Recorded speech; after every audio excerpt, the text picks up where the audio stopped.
This is the Holy Gospel according to St. John, the 12th chapter. 6 days before the Passover, Jesus came to Bethany, the home of Lazarus, whom he had raised from the dead. There they gave a dinner for him. Martha served, and Lazarus was one of those at the table with him. Mary took a pound of costly perfume made of pure nard and anointed Jesus' feet and wiped them with her hair. The house was filled with the fragrance of perfume. But Judas Iscariot, one of his disciples, the one who was about to betray him, said, "Why was this perfume not sold for 300 denarii and the money given to the poor?" He said this not because he cared about the poor, but because he was a thief. He kept the common purse and used to steal what was put into it. Jesus said, "Leave her alone. She bought it so that she might keep it for the day of my burial. You always have the poor with you, but you will not always have me." The gospel of the Lord. Thanks be to God. Thanks be to God. Please be seated.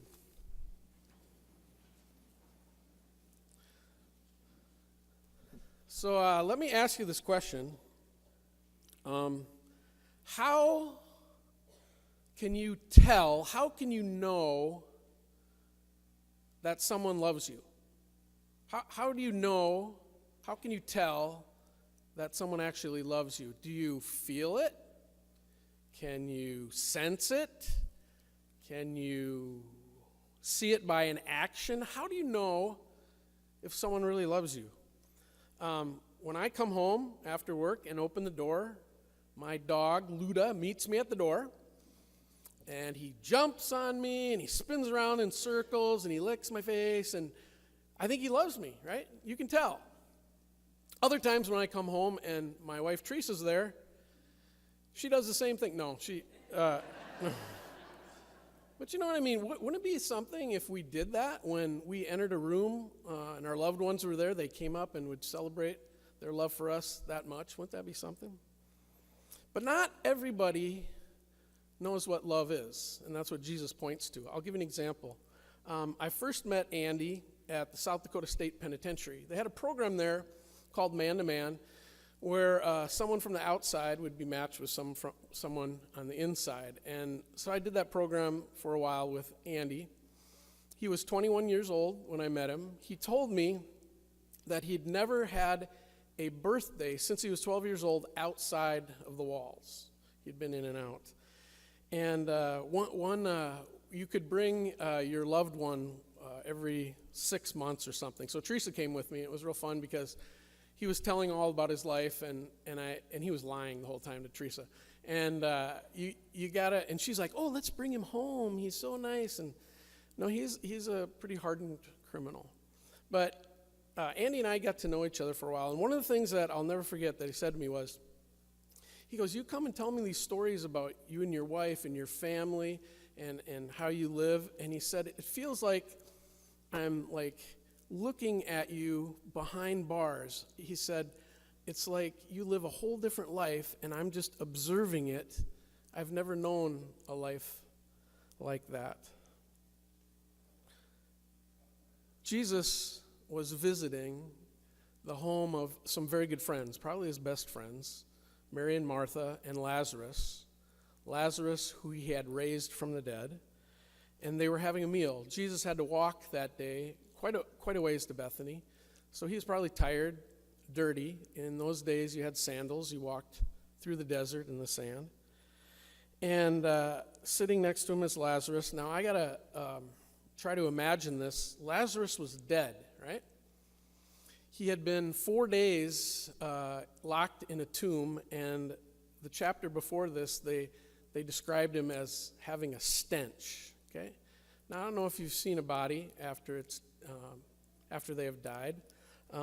In our culture today, we embalm them and we put makeup on them and we try to make them look like they were when they're living, but they're dead. And there is a stench after so many days. And so Lazarus is sitting there. And Mary comes up to Jesus, and she takes this, they call it perfume. It could have been frankincense or myrrh, the same thing that the three kings brought. And she pours it on his feet. Now this is said to be pure nard, right? So she is pouring on his feet a costly perfume, probably a year's salary. Now think about that, how much you make in a year or did make. She pours that on his feet. Now, if you were there and you saw this, what would you do? Wouldn't you think that that was a waste of money? Whenever we have funerals, this happens almost every time. The chancel up here will be covered with flowers, and inevitably somebody will come in and say, "Look at all those flowers. What a waste of money," right? That could have been given to do something else. My wife reminded me of this one time, and so I started on her birthday to give her one rose for how old she was, and now it's getting really expensive. But and I would take them to school, and there'd be 30 or 40 roses there, and they're expensive, right? And I'd make sure that everybody in the school saw it, right? So the other teachers can be jealous. Because men don't do that very often, because we think it's a waste of money. It's impractical, right?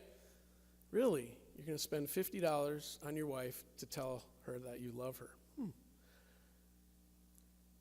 This was the same case with Judas Iscariot. He, like Andy, doesn't know love. It has been around him. Jesus is the incarnation of love. It had been around him for 3 years, and still he couldn't see it right in front of him. And so he says, wouldn't it be more logical for us to give this money to the poor? The story today is an example, is an action of love recorded in the Bible by Jesus. And it still astounds me that people cannot see it. And I try to put myself in the same skin as those who were there. You have Lazarus, who's reeking in smell. You have Mary, who pours this costly perfume on his feet. And then it says the home was filled with the fragrance of this perfume. It made me wonder, if we were to try to smell love, what would the smell of love be? Now, I want you to think about that for a second. If we were to smell love, what would it smell like? So try to come up with some, the smell of bread baking, mowed grass, you know that smell right after you mow the grass? I put boat gas, because that's kind of, if you have a boat and you start it, peppermint, coffee, pizza, puppy breath. What would the smell of love, the fragrance of love, be for you? I think that so many times we try to experience God just with our minds, and we forget that the love of Jesus is all around us. In this story, the smell of love was the fragrance of perfume. One more story. The Sunday after my mom died, I was in church, and I was coming around for sharing of the peace, and I smelled my mom's perfume. And it's a very distinct perfume. It's Calvin Klein. I forget the name of it. But, and I went, that's the fragrance of love. How can we tell if someone loves us? How can we spot true love? My suggestion today is try smelling it. Let us pray. Gracious God, for all the different ways that you show us how much you love us, we give you thanks. Thank you for showing us what love is. And whatever sense that comes through, whether it's seeing or hearing or tasting or smelling, we give thanks to Jesus. We pray these things in his name. Amen.